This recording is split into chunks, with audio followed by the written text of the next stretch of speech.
Good morning to you, Matty Johns. Matty, how are you, pal? I'm good. What a weekend. What a massive weekend. Now, you were all over the place and at Leichhardt yesterday. What was the reaction first off the bat when Kalyn Ponga went down? Look, it doesn't matter whether you support Newcastle, whether you're a Tiger supporter or just there to enjoy the game. There was a gasp across the throughout the ground. It was it was a nasty one. It was just an awful sight. But when you consider what Kalyn has been through, boy, oh boy, oh boy, it's a really sensitive one, Matty, to talk about and have an opinion on. Simply because I remember sitting down with Boyd Cordner once for an interview, but I've chatted to Boyd just by myself, away from mic and camera, and he gets very, very emotional when he talks about it. And one of the things that really hurt him during that period and stuck with him was the fact that everybody had an opinion on what he should do next or what was going to happen next. And oftentimes I can only imagine what went through Kalyn's head when he came to, because Boyd was saying that he'd be in the midst of a game, then all of a sudden he'd come to and realised he'd been knocked out, and how that affected him emotionally. At the end of the day, Kalyn will go away and he'll be assessed, and they'll go from there.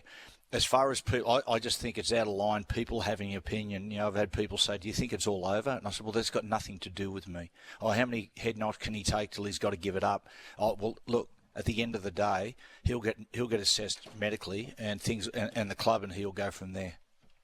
Yeah, his position in the game will be reliant on the advice of the experts, and you're 100% spot on there. I mean, you've got to take the advice of the experts, and everything else is just presuming around it. There are questions, however, about his positional play, and we'll dig into that in just a few minutes. The ladder, Matty, after round two. I mean, we've only had 2 rounds, and obviously the bye comes into play, but we've got the Seagulls on top. We've got the Dolphins there 2 out of 2. We've got the Dragons now into third. The Broncos in the top 4. Panthers, Rabbitohs, Warriors, Titans make up the top 8. You shouldn't make up your top 8, viewing after just 2 rounds, but that shows something that we spoke about last week. We think this is going to be the closest competition we've seen in a while, but it's also getting the feel that it's going to be a comp that's going to be tipped on its own head. Matty, look, it's really hard to draw a line through the form until we get around 5-6 rounds in, and you start to see trends and patterns. At the moment, there's sides who are might be getting beat that's saying, oh my God, we've got concerns here. The midway through the competition, I said, well, those sides are flying. We're actually going okay. So you've got to be really careful. One thing that is for certain, Matty, is that the top teams have just come down a fraction, or some more than a fraction, but at the very top teams have, at the very least, come down a fraction, and most sides have improved. Some, I think, maybe quite dramatically, other sides, just a fraction. Although the Tigers yesterday, they'll buck that trend. They really were. They were really poor. I suppose we'll get to that. But it's shaping as a great competition. And one thing is for certain, we said this before a ball was kicked, given that, the jam, sides getting better, sides coming off a little bit, that space in between 4 and 11 and 12, there'll be a tight win or a tight loss out of making finals and not. Like I said, everything's on the list this morning, not just the world of footy. Now the Oscars, Matthew. The Oscars get underway in a couple of hours. It struck me this morning as I was going through the Best Picture nominees. I'm like you. I'm a movie head. And there was a time back in the day when I used to be able to roll off every Best Movie winner for as far back as I could remember. But it struck me that of the 10 nominees this morning, I've only seen 2. I've only seen Elvis and Top Gun. How much have you got covered across the Best Picture category? Well, I think, Matty, I've spoken to this with mates and my wife before, is that coming off COVID, there was a real shortage. I think cinema still hasn't come back from that period. As far as nominees, Top Gun Maverick was an excellent movie. I tell you the one I really enjoyed, and it takes you a little while. When you're sitting in the cinema, you're sitting there for the first 45, 50 minutes going, what the hell is going on? Then all of a sudden it kicks in and you go, and it was really enjoyable. Everything, Everywhere, All at Once.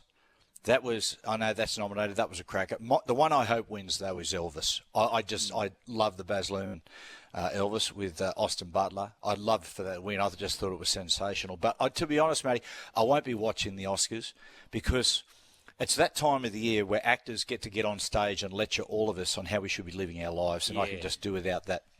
Yeah, I'm with you on that one. I'd love to see Austin Butler win. Like I say, I've only seen the two, but the one that you mentioned there's won everything ahead of it. And, by the way, cost the least amount to produce. So we'll keep our eyes across that. We'll do our snap judgments thanks to Snap Fitness soon. Our Glencore Coach of the Year points after round 2. And the best caller this morning, 1300 01 1170, gets a Signet Boost power bank. So the issues this morning, Matty, on the table, we'll dive deeper to Kalyn Ponga. I want your thoughts about the Knights in particular and the West Tigers. I mean, a ripping win for the Knights and one heck of a tough win, but the opposite for the Tigers. The Monday morning rap sheet, so a few people in trouble and they can avoid it by writing a cheque. The Roosters have written one, but with the help from Parramatta because Nathan Brown is going there in due course. The Dolphins, I want to know how long you think, folks, they can keep the roll going.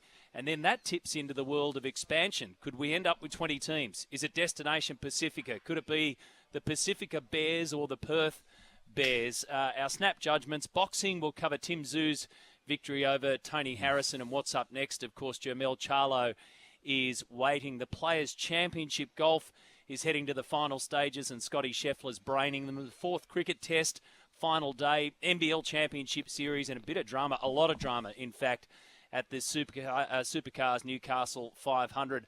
0457 736 736 is the text line. So, further to this Kalyn Ponga incident yesterday, now his fourth concussion in the past 10 months. How long, and it's only early days as well, can he last in the front line at number 6? That was always going to be a question because now he has to make more tackles than he's ever made before. In fact, the figures, Matty, I mean, it's a bit hard to run a proper line through this because of the amount of games that he's missed. In round 1, playing in the number 6 jersey for 68 minutes, he made 11 tackles. In the 14 games that he played last year at fullback, he averaged just 3 tackles per game. So he's in the front line much more. How long does that last, given everything we know? Well, Lockie Miller was so good yesterday, which adds another layer of complexity onto it, Matty. Look, the thing about it is, Matty, and myself and Andrew were talking about this last night, is when you're a kid and your whole life you've defended in the front line and there's so much of defence that's intuition. You just know where to place your head, where to place your feet, how to drop, when to drive, etc., etc. Now, it doesn't safeguard you, from concussions or anything like that. But, Kalyn in his, I don't know what position he played growing up. I don't know whether he was a fullback or what, but for him, this is a whole new kettle of fish. And watch yesterday, the guy was going towards him with a little bit of footwork and he just got his head caught in an awkward position. Now, that can happen to anybody. Like we saw Tubes and how tough he was. Right? And occasionally that would still happen to him. But if Kalyn's our most important player, which he is, then they've got to make a decision. Okay, where does he best sit in the side? Now, if that is fullback, the next question is what do we do as far as Lockie Miller's concerned, who was terrific yesterday. So these are a lot of really big decisions that sit in the lap of Adam O'Brien. But Matty, like as I said before, the art of that defence at the last second. A lot of times it is at the very, very last second to get your footwork right, to get your head on the right side. It's something that's learned over a long, long time. The Lockie Miller one, I think, is really interesting. Obviously, Tyson Gamble's there, and that's one of the things, Matty, that I thought about this morning. I thought, okay, look, if Kalyn's not going to be at number 6, what happens next? Because, remember, they made the play. Let's forget about his paycheck here. They made the play that he's going to drive their attack going forward. He's going to have hands on the ball going forward. But they also knew of his history with concussion. They draft in Lockie Miller from the Sharks. He's rock solid, but he's still only a rookie in the game of NRL. Tyson Gamble's got one of the best mouths on him. He was firing yesterday. Yes, him and Hastings. That's the thing we do have claim to. We've got the 2 biggest shit stirrers in the league. They both did an awesome job at it yesterday. But does it beg the question, if you go back further, you never know what's going to happen. So we'll cut the Knights some slack here. But did it beg the question to think, okay, what if the Kalyn thing doesn't work at number 6? Which way do we go? Do you reckon they've got bases covered? Oh, Matty, honestly, I do not know about that. Because, okay, let's say, for instance, they make the decision to say, we're going to put Kalyn back to fullback then. Okay, well then who goes into 6? Like Lockie, you're going to put Lockie into the front line? I mean, Lockie's played his whole career in the very outside backs or at fullback. Matty, it's a really difficult one. And a lot of this has been in hindsight. We could say the same thing about, let's say, for instance, when Darren Lockyer went to 5'8", and I'll say this, it took Lockyer, I reckon, 12 to 18 months to really adjust fully to the positional switch. But, if Lockyer starts getting concussions or it just doesn't work, then that would have changed the whole complexity of the Brisbane side.